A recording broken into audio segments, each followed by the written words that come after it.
Moi, j'ai pas envie de discuter, de savoir si la mer qui est face à La Rochelle s'appelle l'Atlantique ou bien le Pacifique. Ça, j'ai plus envie de ça. Nos gamins sont là, et puis, une fois de plus, on verra pas tout déboucher. Mais au-delà de la sensibilisation, je crois qu'il faut vraiment qu'on soit dans une... il faut qu'on passe non pas à la vitesse supérieure, mais à la conscience supérieure. Il y a plus à admirer chez l'homme qu'à mépriser.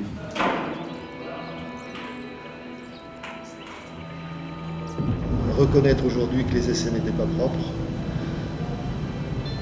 et puis indemniser tout simplement l'ensemble des victimes, qu'elles soient civiles ou militaires, tous ces gens qui sont aujourd'hui, qui en payent les conséquences. De constater à combien on dépense de l'énergie pour faire du mal, pour moi c'est ça, je veux dire, on n'est pas dans le positif, là, on est dans l'énergie pour détruire. Dis-moi, c'est scandaleux qu'il y ait des gens, encore sur notre planète, qui réalisent, enfin qui travaillent à ça. Simplement travailler, je dirais. Hein, qui gagnent leur vie à trouver des trucs pour foutre la merde.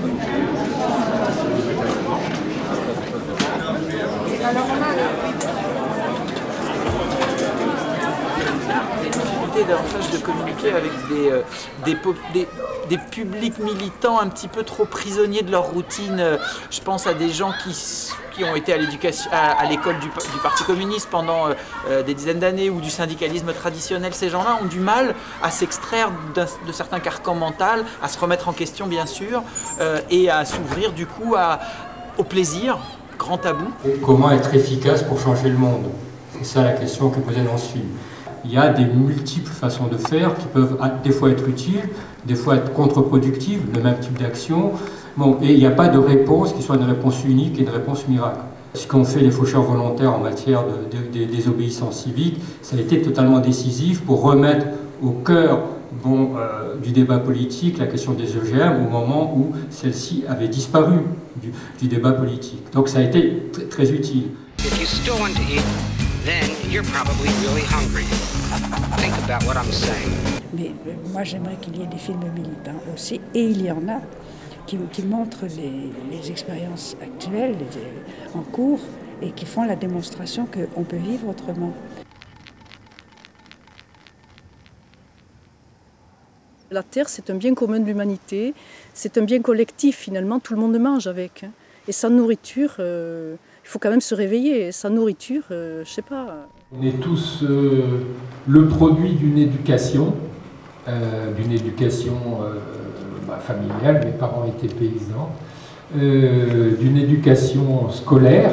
J'ai fait les écoles agricoles et puis on m'a appris que, et c'était ce que demandait la société, ne l'oubliez pas, il n'y a pas très longtemps, c'était de produire toujours plus parce qu'il fallait nourrir une population en forte augmentation. Aujourd'hui, le réseau des Aires d'Île-de-France, c'est un réseau où les adhérents, ce sont à la fois les groupes et les producteurs, les paysans d'Île-de-France. Donc aujourd'hui, on présente vraiment un mouvement citoyen. Pour moi, c'est très important de préciser. C'est vrai que ça permet d'une part à des paysans de vivre de leur travail, d'être payés à un prix juste.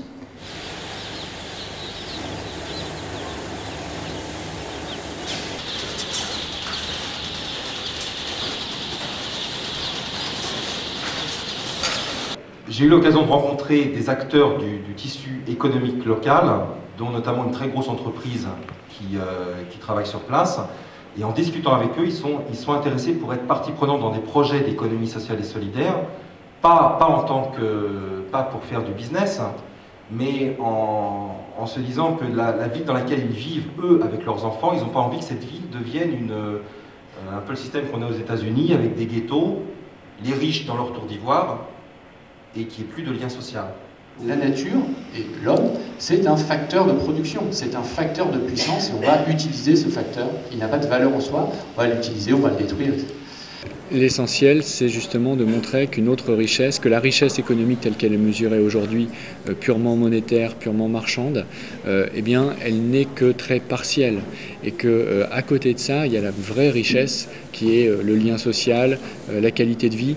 Et aujourd'hui, on est dans un moment historique où le développement de cette richesse purement marchande et financière peut diminuer au final, avoir plus d'inconvénients que d'avantages et diminuer la vraie richesse, c'est-à-dire la vraie richesse naturelle, la qualité de vie, le lien social que l'on crée en commun.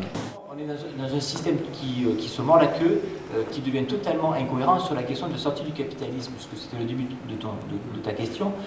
Je reviens sur un article, le dernier article de Gorz, qui pour moi est un article très important, il y a 2 ans, en 2007, 3 ans maintenant, qui lui pose le dilemme de manière simple, écologie ou barbarie. C'est-à-dire que ce système productiviste arrive à terme pour une raison toute simple, ce n'est pas une raison de surexploitation des hommes, c'est un problème de raréfaction des ressources naturelles.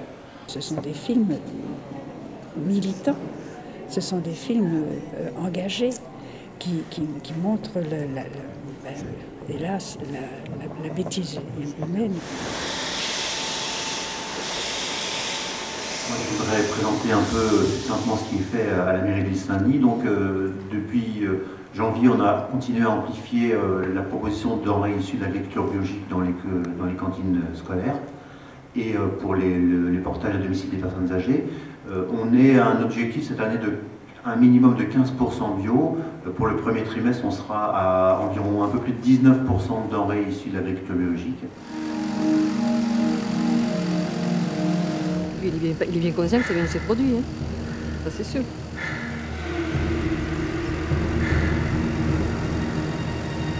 Effectivement, il y a 6 ans, j'ai eu un cancer, et puis à ce moment-là, à partir de ce moment-là, je me suis dit, bon, bah, maintenant il faut parler franchement, il faut dire haut et fort des choses, ce qui est inadmissible sur notre planète, et notamment cette pollution, et qui se retrouve surtout dans l'assiette de nos enfants. Puisqu'il faut changer les choses aux citoyens, il est grand temps qu'on propose un monde. Et on est dans une civilisation hors sol, et nos petits sont hors sol, nos enfants sont hors sol, c'est-à-dire qu'ils n'ont plus ce contact avec le vivant. Écran.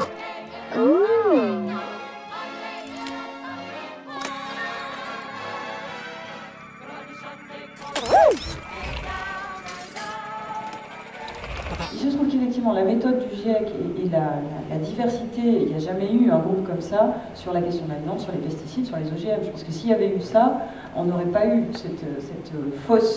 ce faux unanimisme scientifique. Je suis présidente du réseau Action Climat, qui est une ONG en fait, qui fédère l'ensemble des ONG environnementales françaises sur la problématique exclusive du climat. Il faut reprendre la main parce qu'aujourd'hui on voit un peu une offensive de ce qu'on appelle les climato-sceptiques et qu'il est très important qu'il y ait une remobilisation au niveau citoyen. Justement par rapport à ce fatalisme, ce pessimisme ambiant qu'il y a dans certains films assez récents, qu'est-ce que vous pouvez transmettre comme message à cette nouvelle génération pour garder un espoir, une énergie C'est-à-dire que si ça alerte les gens et qu'ils réfléchissent et qu'ils exercent leur esprit critique pour construire, c'est une très très bonne chose. Même les chefs d'État les mieux intentionnés finissent par céder et par se soumettre. Il faut une force et qui est en train de se lever, une force populaire, une démocratie forte pour que nos élus entendent la voix des peuples, ils sont là pour ça, et ne soient pas complètement assourdis par le bruit de l'argent. En 20 ans, par exemple, pour un travailleur brésilien dans la canne à sucre, l'objectif de rendement est passé de 5-6 tonnes par jour de coupe de canne à sucre à entre 15 et 20 tonnes aujourd'hui, avec la mécanisation, pour le même salaire. Donc même si on ne peut pas parler spécifiquement de situation d'esclavage, la question, au-delà de ce qu'on a vu dans le film, se pose aussi pour quel va être le modèle de développement économique du Brésil aujourd'hui, et quel va être surtout son coût social. Les mouvements sans terre, nous, on fait des occupations de ces terres-là pour pressionner l'État à exproprier les terres. Les terres appartiennent à l'État et distribuer les terres aux paysans sans terre. Il y a actuellement 90 000 familles qui sont dans des campements comme celui qu'on a vu dans les films. Les estimations qu'on a font qu'au bas mot, 500 millions de personnes, des fois, enfin, ça fait dans les 10% de la population mondiale, j'ai vu des chiffres comme ça, sont considérés soumis à ce travail forcé. Pour aussi essayer de toucher de nouvelles personnes, pour les amener à s'engager collectivement, il faut aussi que ce militantisme il soit festif, que ce ne soit pas le militantisme sacrificiel. Et pour ça, eh bien, il faut prendre plaisir. Et c'est vrai qu'il y a certaines formes d'action qui font extrêmement plaisir, et, qui sont évidemment non violentes et qui sont très symboliques, qui permettent de montrer beaucoup de choses, et y compris par le rire et la fête. Under the sun, yeah, we're gonna keep on fighting for freedom. No, we won't want. Ooh, we're gonna keep on fighting for freedom. All time to rain. Wow, we're gonna keep on fighting for freedom. But won't be dead. Hey. Under the sun, we're gonna keep on fighting for freedom. Under the rain, under the moon, yeah, under the stars. Though we were wrong, though we won't beg now, now, that won't be vain for Africa.